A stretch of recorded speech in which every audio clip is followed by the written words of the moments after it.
Hey guys, so my welding cart is getting pretty crowded. I think I'm gonna turn it from this into this. So if you're like me, you need a welding cart that can get the job done, hold all your tools, hold your welder machine, maybe your plasma cutter and other stuff, but I don't need it to take up the whole shop. With a small footprint, I figured out my own welding cart, and I'm gonna show you how I'm building it. Check it out.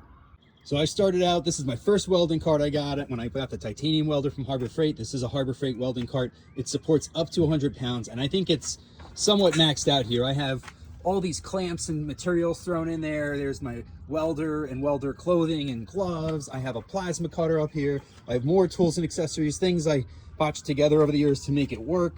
And then I have a helmet, I have extra metal back here, I have 2 grinders, and I have a bunch of stuff. And so I think I outgrew this, but I need a small footprint welding cart, and I didn't see anything I liked. So I went ahead and bought this. And speaking of not having enough room, I have an extra welder. Do you want this welder? Yeah, that welder right there. That's a multi-process welder from Deca Power. Check out my other video where I do an overview on it. But if you'd like that welder, comment welder in my video. Make sure you're subscribed, because I'm going to do a free giveaway coming up soon where I give this welder away and pay for shipping for anyone in the lower 48. Okay, assembly time. Everything's really well packaged. It's a 34-inch cart, all metal on casters, and I'll link everything in the description. Let's get a little side-by-side before. And here's the money shot, all set up. I'm really happy how this cart came out. It's a much smaller footprint. When you look at the depth of this, I might move these to the back or something hanging, but this thing rolls around so easily. I think I'm going to make some extra brackets that I prefer to use instead of these to hold my cords and put the grinders back here. But the footprint on this is so nice. It's so compact.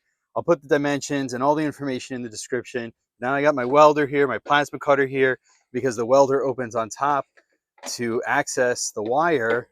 It makes it real easy to change everything and see settings, as well as this, and to hook up. I'm gonna make some brackets to hold these wires out of the way. So I'll have extra shelf space here and in the middle, this is temporary, but drawers are filled up.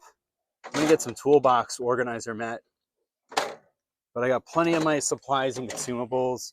Magnets on the door, on the inside. I got a shelf I can still fill up. I'm gonna get something to organize this. My helmet's in there for now, but wow, really impressed with how this came out. Let me know in the comments if you prefer a different setup. I know if you guys are running gas, you obviously would want something in the back to hold your gas bottle. And I could fabricate something very easily to weld to this. This is an all metal box, so I can easily weld right to it or screw something on or whatever I want to do. And that's why I picked this setup. But let me know what you think in the comments. Take care.